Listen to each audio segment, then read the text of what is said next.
ବାହା ମାନଙ୍କର ଧର୍ମ ରହି ଆସିଛି। ଏ ଧର୍ମର ପରିସମାପ୍ତି ନାହିଁ।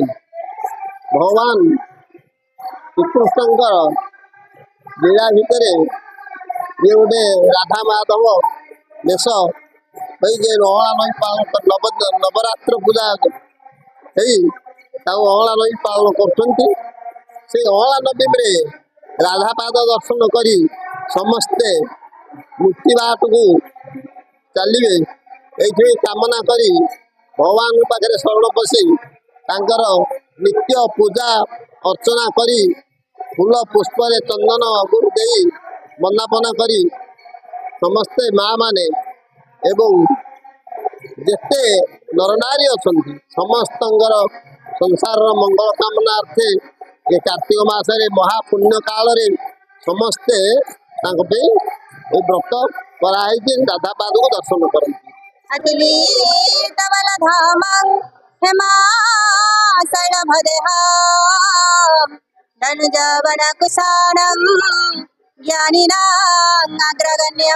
सकला गुण निधानम मनरणामधिसं रघुपति प्रिय भक्तं बात जाता नमामि बात जाता नमामि।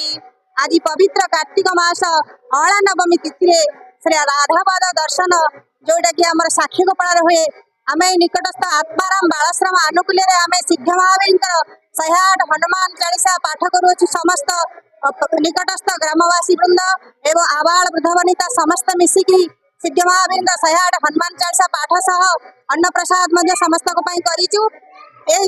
समाज को यही वार्ता दौचु जे समस्ते आध्यात्मिक वार्ता प्रसार करंतु और भगवान नाम गुण कीर्तन करंतु।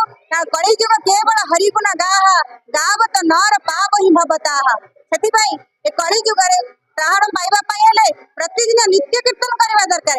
आज तो श्रेष्ठ अला नवमी तिथि जहाँकि राधापाद दर्शन से तिथि आम हनुमान जी 108 चालीसा पाठ करुछु।